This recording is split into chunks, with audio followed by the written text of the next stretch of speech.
Hey, Nicole. Hey, Chris. Welcome to The Wire. And today we're going to be talking about wire fraud basics or wire fraud 101. One of the things, Nicole, I like about us doing this is that we can go deeper in what is that? What is the problem? Where did this come out of? What are the building blocks of how and why this is becoming such an epidemic, and hopefully with some additional education and information it can keep people safer. Right, right. And I think it's important that we break it down. We talk about these articles, but I think understanding the true process will allow people to really insert themselves into the process of figuring out how to protect themselves, whether they're a consumer or part of the transaction.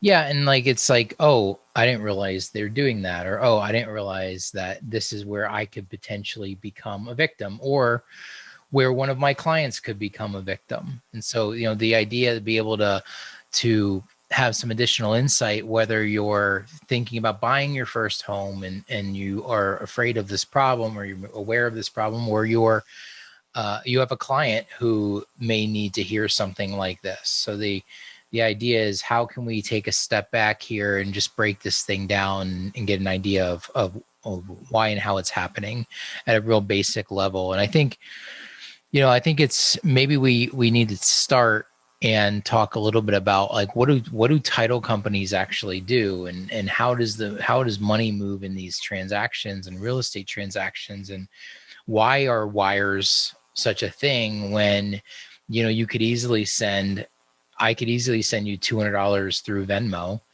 and that feels pretty safe to me. So why can't I send you $200,000 through Venmo and that not be safe?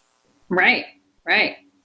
So these are like logical questions, and unfortunately the system doesn't quite work that way. And so, you know, a title company or escrow company, really their main purpose is to be a third party intermediary that facilitates closing of real estate transactions. And so they're really the ones that make sure the money gets where it's supposed to go, make sure you get things like title insurance, so you know that you own your property when you buy it, free and clear of someone else's stuff. Right. Right. And they really just become like the holder of all documents at the end of the transaction as well. Yeah, and they're independent, so they're not supposed to be representing the buyer, representing the seller. They're really supposed to be somewhat of an independent third party, facilitating the recording of all the documents, and really doing kind of the detail stuff at the end, making sure that title is free and clear for the buyer and for the seller, making sure that they can move on and to their next purchase as well. And so what happens is, because title companies are the ones that are moving the money around, someone gets the idea, probably like 2015, 2016, to say, well, these guys seem like a reasonable target for fraud. Mm-hmm. It's not a hard concept. There's a lot of money that moves around in real estate transactions, and here's an opportunity to find a way to insert ourselves in that process. And what does that look like? How do we do that? And so that's really what started happening, and really we started seeing it around 2016, I'd say. And it kind of came out of nowhere, where title companies were becoming targets for criminals that realized if they could find a way to insert themselves into a real estate transaction and manipulate the parties involved to send the money to the wrong place, then I mean, you don't need a ton of scores to, if you could get $100,000 or $200,000 or $1 million to go to the wrong place, that's a pretty good, that's better than robbing a bank. I mean, Right. It's probably the best target for them. it's the best target. And so the folks that were realizing this were also, international crime organizations. So we weren't just dealing with folks that were local here in the US, where if they were the Department of Justice, the FBI, they would go in, they would break in the door, and they would throw people in jail for a long, long time. But Mhm. what happened were we had these sophisticated online criminals that have been doing this already for the last 20, 30 years through email scams. They're called 419 frauds, or they're, somebody pretending to be somebody at romance schemes, same folks. And so primarily based in parts of Africa, or parts of of Asia, and they were pretending to be somebody they aren't. And they're experts at doing this, or experts at pretending they're someone they aren't. Right. It just takes like one hit to be highly successful. And that money goes a long way there. Yeah, it goes a long way, but they're also had gotten really good at it. And so they just Right. said, well, if we're really good at pretending to be in love with some dude in Iowa, and that's going to send us hundreds of dollars or thousands of dollars or Amazon products or whatever. If we can convince them of that, then how hard it would be to convince a title company that we're Jim Smith selling, 123 Main Street, and you need to send us our proceeds for $137,000. Right. And the crazy part is what they're doing isn't complex. No, it's probably easier than doing these romance scams, right? Way easier. These romance scams are almost like the minor leagues for what leads into their real estate scams. And so, and I've seen videos online where these fraudsters are talking about how they get into this and what they're doing and how they learn it. And they really, it's a trade. It's a trade that they learn from older brother, older cousin, whatever.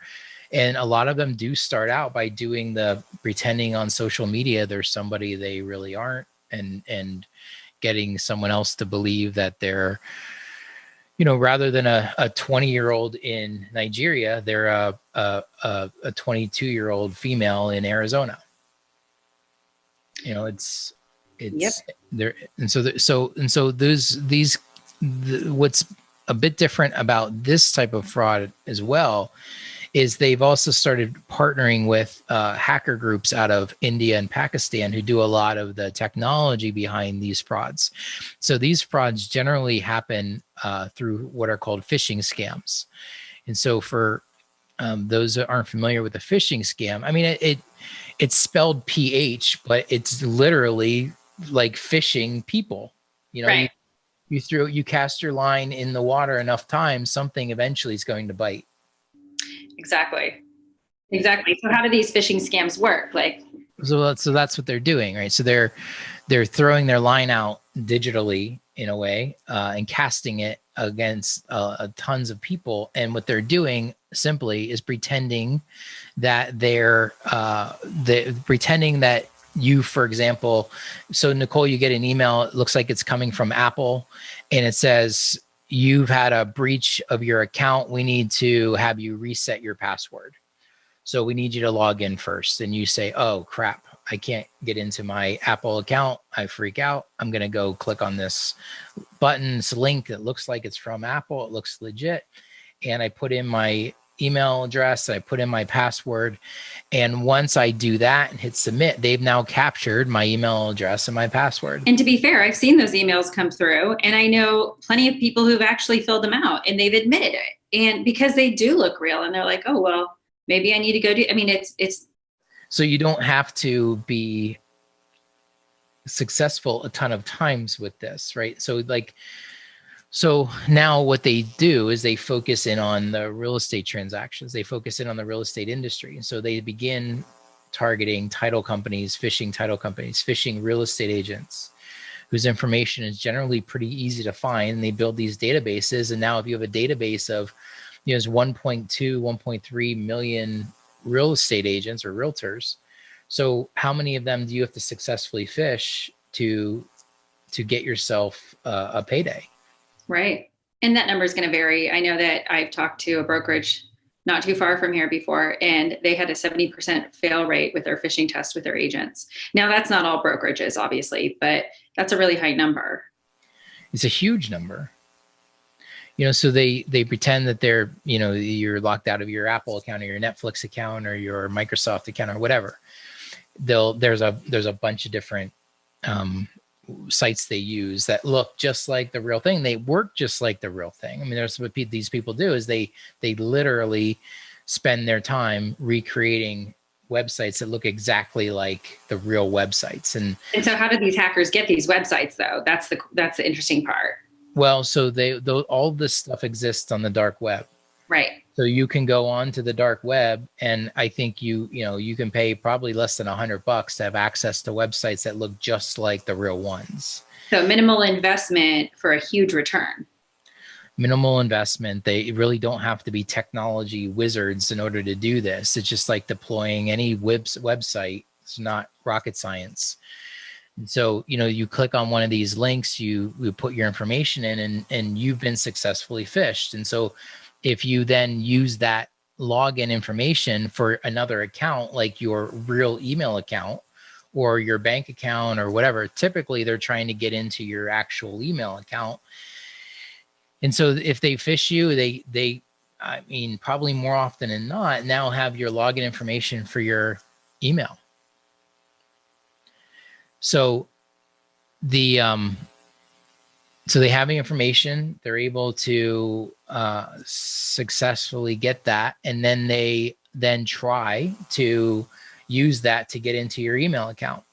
And if you don't have a multi-factor or two-factor authentication turned on your email, then Nicole, if I have your email address and password, and you don't have two-factor authentication turned on, you'll never know if I've successfully logged into your email account. Right. So let's take a step back real quick and talk about two-factor authentication, because while many know what it is, a lot of people don't. And so multi-factor or two-factor authentication is basically when you register your cell phone number with your account so that anytime you try to log in from a new device, you get a unique code texted to your phone so that the correct person is jumping into your account. Now, if you ever get one of those alerts and someone else is trying to hack into your account, you know that someone's trying to get in, and you obviously don't give anyone else your code at that point. But that's why it's set up. It's to have an extra level of protection to make sure that you are the only one with access to your email or any account. I mean, you can set this up on social media, banking information, 401k, any financial site. Two-factor authentication is everywhere.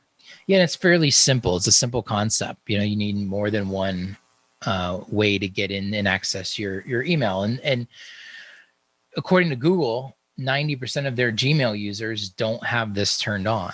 And so if you have this turned on, this is going to prevent probably 99% of these types of frauds. If they can't get into your account, then they can't pretend that they're you. And so for professionals and real estate transactions, there's really no excuse at this point in the game to not have this on for your business. I mean, if you're transacting business and you're using an email account and you don't have some type of multi-factor authentication turned on as a security of your email, then, at this point in the game, there's just no excuse. I mean, it's arguably negligence. It's no good. So I think that's where some of the confusion happens, though, because when wire fraud became the hot topic several years ago or a few years ago, I think the most people understood, hey, my title company is going to protect me. They're the one handling the money. They're the one that has to take care of it. It's on them. But the problem is that we've realized is that the hackers are getting to these clients before the title company is even handling wiring instructions. And so agents don't understand how this lies upon them and how they can stop this process. I mean, it can be anyone in the process. It can be title companies, it can be agents, it can be lenders, and it can be the consumer as well. But everybody as a whole needs to make sure they turn on their two-factor authentication to keep the hacking out of it. And maybe we should just talk about why and how the hacking is happening. Well, so let's talk too about the reason they're not hitting title companies as successfully anymore is because title companies are able to turn on things like two-factor authentication and make their employees do it. The problem the real estate agents and brokerages have is that real estate agents are independent contractors. And so you can't force an independent contractor to turn this on their email if they're not using your email system. And Right. so that's why and how the agents are so much more vulnerable now, and are the number one targets. Because if they're going to target someone in the transaction, they're not going to target the consumer, because they'd have to target millions and millions of consumers to find ones that are actually involved in real estate transactions. They're targeting real estate professionals, specifically real estate agents, because this is what they do all day, every day. And so they want to be in those accounts. Mm-hmm. So what do you want to talk about? Sorry, I kind of got sidetracked a bit. Oh, well, I think that it's important for real estate agents to understand where their vulnerability lies. So what happens is, as a real estate agent, your email address is available to anybody. Anytime you have a new listing, you want your contact information out there for marketing. It's in your best interest. Yeah. That's how you build your business. Right. So the hackers think, hey, this person's producing, they have a new listing. It's a hot market right now, so it's likely to go into contract quickly. But what they'll do is they'll send that agent a phishing scam. They'll send them that email. If the agent clicks on it, fills out the information, and they put their credentials in there, then the hacker can log into their email account. Once the hacker's in that account, they can sit there and watch to see who's involved with the transaction, who the lender is, whether if it's the listing agent, they will have the seller's information most likely. They'll also likely have the buyer's agent information. And if they want to get the buyer's money, they'll send that buyer's agent a phishing scam or phishing email as well. That way they're in on both sides of the transaction and can intercept and send their wiring instructions instead. So they'll either send them to the buyer to get the down payment and closing costs, or they will intercept the seller's account information and routing number and make sure they send theirs instead, so the seller's proceeds go to them. Happens in refinances too, cash out refinances with borrowers. So lenders are not off the hook either. I mean, everybody needs to lock down their email because they will take the path of least resistance. So somebody gets into your email account, and what they, as Nicole said, they just hang out. They just watch, they wait and see. Mm-hmm. And if you are, let's say you're a real estate agent and you are representing a buyer in a transaction. So what they'll do is they'll wait and see who the buyer is. They'll wait and see who the title company is. And then in any of these email accounts, whether you're using Gmail or Microsoft or Yahoo or whatever, they have different forwarding rules or filters inside of there. And so what I can do is set up a filter that says any email that comes from Nicole at SafeWire.com, I'm going to mark it as read, and I'm going to move it into a folder that agent is not going to see. So it's going to leave the inbox, be marked as read, and the agent won't know that it exists. And then they start inserting themselves in the transaction. And if, let's say, for example, and title companies shouldn't do this, but we know unfortunately they do, they send unsecured wire instructions, and that agent is on that email, then they'll intercept those wire instructions. They'll change them and they'll make them look just like the title companies. And then they'll send them from the real estate agent's actual email account to make it look like the agent is telling their buyer, the client, to send money to this place. And that's what we're seeing more often than not right now. And that's generally how it's happening. The other thing that they do is, if it came from the title company originally, they'll spoof an email to make it look like the title company is sending updated wiring instructions and just alter that email just a little bit. Yep. I think it's important when you talk about how they process those rules, about how they mark them as read, that's to make sure the agent is not alerted that they have a new email in their account. So they're never even going to know a new email came in.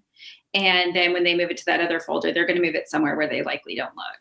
Yeah. And by the time this happens, you don't even know that the money's gone. Mm-hmm. You know, days, weeks go by, and you get to closing, and the title agent is looking across at that buyer saying, okay, we're ready for your wire, ready for your funds. And the buyer is like, what are you talking about? I sent it a week ago. You know? So it's interesting. It just popped into my head right now. I was thinking about it. Typically, we see the hackers send over their wiring instructions well before the title company. It's like 5 to 7 days, I would say. And it makes sense because title companies typically send it a day or two prior to closing. So if they do it 5 to 7 days, it's done so far in advance with like 3 business days where they can't get that money back at that point, and it's gone and no one's noticed it. So that time frame is really important. It's really important for them to send like that much earlier. And so what we have found actually is that it's beneficial to send wiring instructions at the beginning of the process or collect wiring instructions as early on as possible. Yeah, we want to try to get to consumers before the fraud can happen. Mm-hmm. It's an important piece of this, but yeah. And so, wrong wire instructions go to the right person and the money is sent. With wires, once you're outside of a window of a few days, 3, 4, 5 business days, that money's gone. Once it leaves our federal banking system and it goes through a bank through China or South Africa or various other places, that money is out the door. It's not coming back. And so that's your nightmare scenario. So the money's gone, it's not coming back. And now you have a unsuspecting consumer that has just lost their life savings. Yeah. And the other thing we should also point out, I was actually having a discussion about this morning, is that when you initiate a wire at a bank, the bank's not required to tell you and verify account ownership on the other end of the transaction. So there's really no verification happening. Yeah, it's a really shitty feeling to have your life savings go to an account. And really, it's like you're just crossing your fingers that it gets there, because there's nothing like coming back to you on the other sides until the money successfully, hopefully landed in the account. Somebody can call you and say, hey, we got your funds. But that's not always the case. And there's no like mechanism that exists with the federal banking system, the wiring system, that acts like Venmo, right? Moving wires is something it's regulated heavily by the Fed, and it's not like moving money through an ACH transaction. It's a totally different type of transaction, and that money is irreversible, which is why we use it for real estate transactions, right? So the good part is it's irreversible. The bad part is it's irreversible, Yep. So let's talk about Venmo then. Like, why don't we use something like Venmo? Well, so, Venmo is a payment system that there's 1,000 different types of Venmos. Mm-hmm. So Venmo is a system that uses ACH technology to move monies, and ACH technology is great, but there's liability that comes with ACH technology, because there are laws in place that give the consumer the ability to dispute ACH transactions. And these really came out of like the late 90s, I think early 2000s, where they were put in place to protect against credit card abuse. So if you have an unauthorized credit card payment or in something and you want to dispute it, then that bank has to issue back your funds and dispute it, and then they have to go and get that money back from whoever the dispute was with. And so that's a risk if you're allowing people to transact monies on your platform, if you have X amount of time that you can dispute these transactions. And so even if you look at a site like Venmo's one, but there's a bunch of other, Stripe has ACH. A lot of places have ACH products. This is how Pete Kite made his business through ACH and CheckFree, where they were moving money through automated clearinghouse transactions. So there's a lot of them out there, but most of them have limits. And so they have limits of, I think Venmo, for example, has a daily limit of like just under $5,000.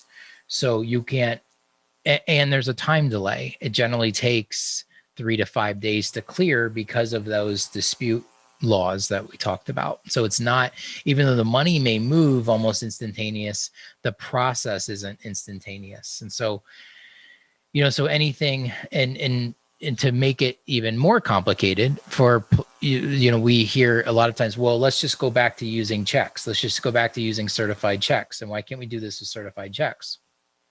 Well, states like Ohio and other states around the country have changed their laws. And so because of check fraud back in 2016, 2017, the state of Ohio said, well, because of check fraud, you can't use checks on transactions over $10,000. So if it's over $10,000, the money has to be moved through a wire, has to be moved through a immediate electronic means. And that generally means a wire, because, you can only use ACHs up to a point, and those wires are what the industry uses because you can't claw them back. So it's a spider web of regulation and new systems and old systems, and the complexity involved in how you get that information sent from one place to another securely. There's a lot more going on here than appears on the surface. And just how the transaction works in general. Every area handles it differently. I mean, some places there's title companies, some places there's title companies with an escrow company that works for them.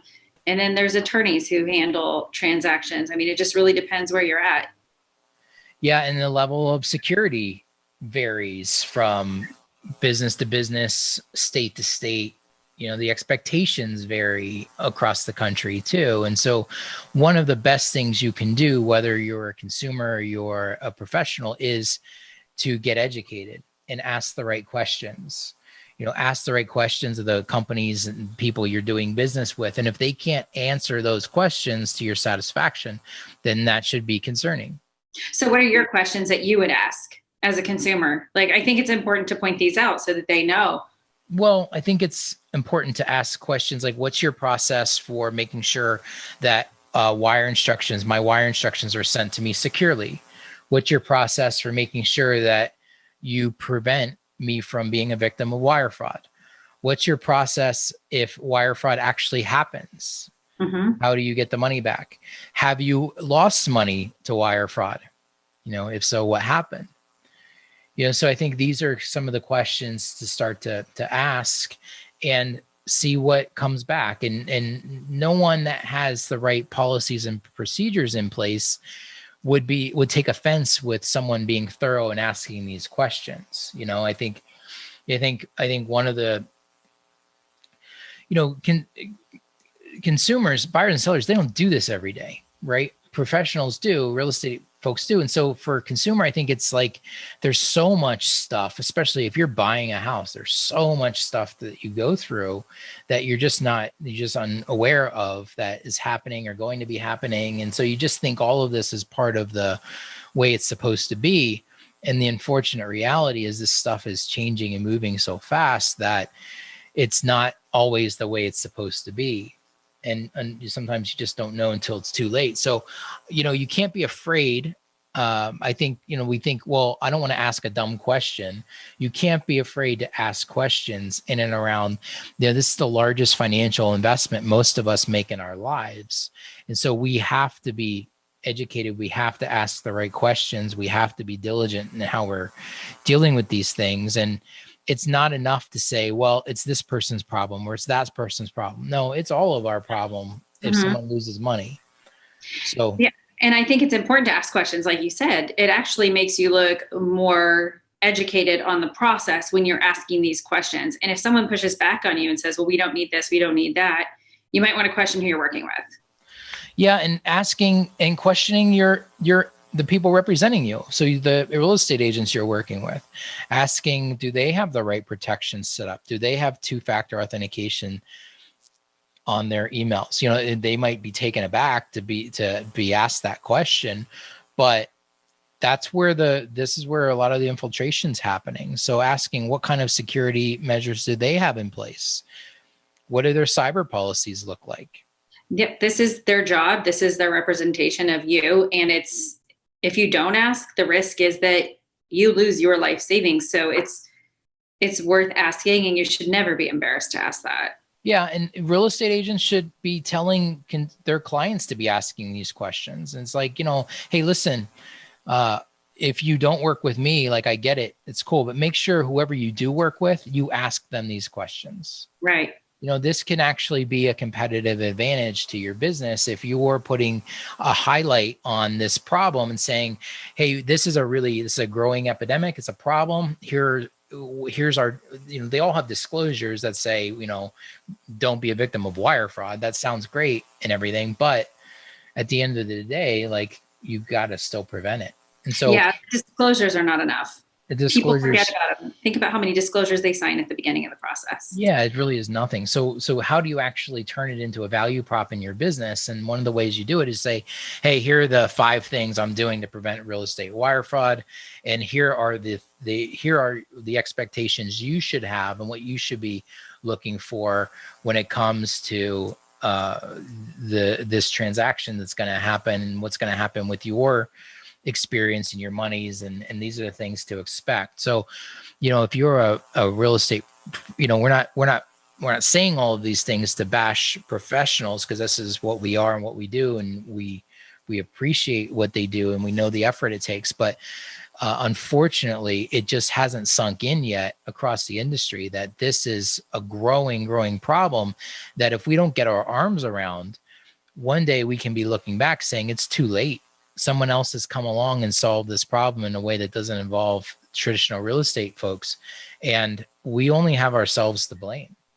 Right. And we want this to work. And there's been so many mixed messages on what wire fraud is and how to stop it. And I think if we really just educate each level of the transaction so that everyone protects themselves. I mean, it's not just realtors, it's lenders, it's title companies, it's everybody, it's the consumer.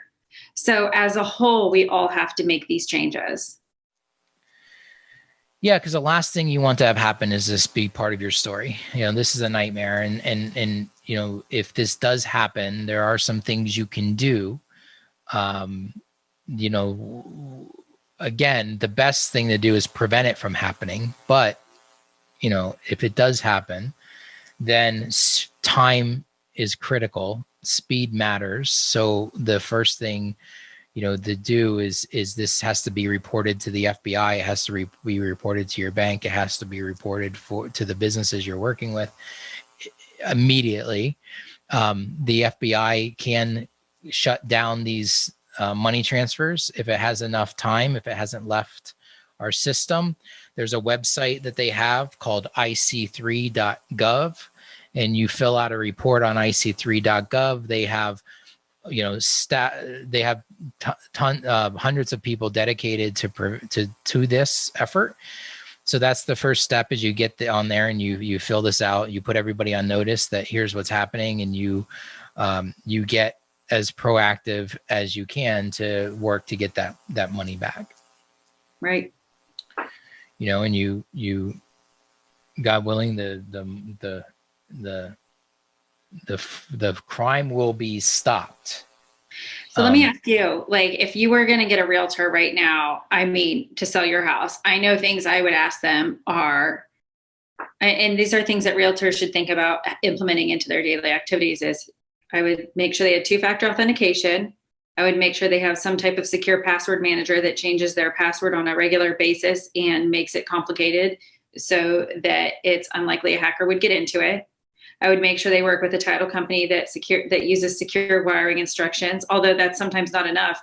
We need to verify the end user on who's receiving it, because if someone's in someone else's email account, even if it's securely sent, it doesn't really matter if they can still log into that secure email. So they have to have some type of authentication tool as well.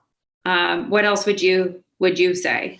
These are some basics, right? Like I think if everyone at this point should have a policies and procedures in and around this problem. And so, the consumer shouldn't have to come to the professional and say, what's your process? The professional should be presenting to that client, here's my process, right? Right. Here are the 5 things I do that differentiate me from my competitors in and around this problem, and how we're going to keep you safe. Because this is not something that you want tied to your brand. It's not something you want tied to this experience. And so, I think at a foundation basic level, yeah, I use multi-factor authentication. I use software that protects against this. I work with title companies who I vetted that make sure here are their processes and procedures to protect against this problem. They use products and services that authenticate digitally, things like where wire instructions are going and who they're sent, products like SafeWire. So, these are the things. There's a guarantee that if money is lost, it's protected up to $1 million. Like, these are the things in place that exist and are available. And, these should be expected as services. This should be part of the things we're delivering and offering to consumers. And it's not complicated to implement. It's easy. It's easy, but it takes some effort. And it's, and they just need to take some clarity, and you need to have a strategy. So, that's, I don't know, I feel like we covered a good chunk of stuff there. There's a lot, at a high level, education in and around this problem, and then putting some basic foundational stuff in place to prevent it. Prevention is so important. You do not want your client or yourself to become a victim of this. It's devastating, and there's no reason for it. Like, we can stop this. And Yep. So do you think we covered the basics, Nicole? I think we covered the basics. I'm sure we're always missing something. We could always dig in further. I'm pretty sure we could talk about this all day, but I'm pretty sure we do. But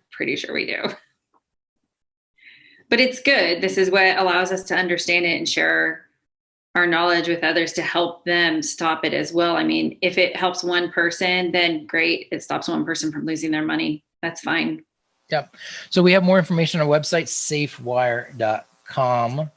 And for those that aren't aware of what we do, this is what we do. We have software that works to prevent real estate related wire fraud for title professionals, real estate professionals. And that's what we do all day, every day. So if you have any questions, comments, concerns, complaints, go to Nicole. Feel free to visit our website and let us know. Or you can email me, Nicole@safewire.com.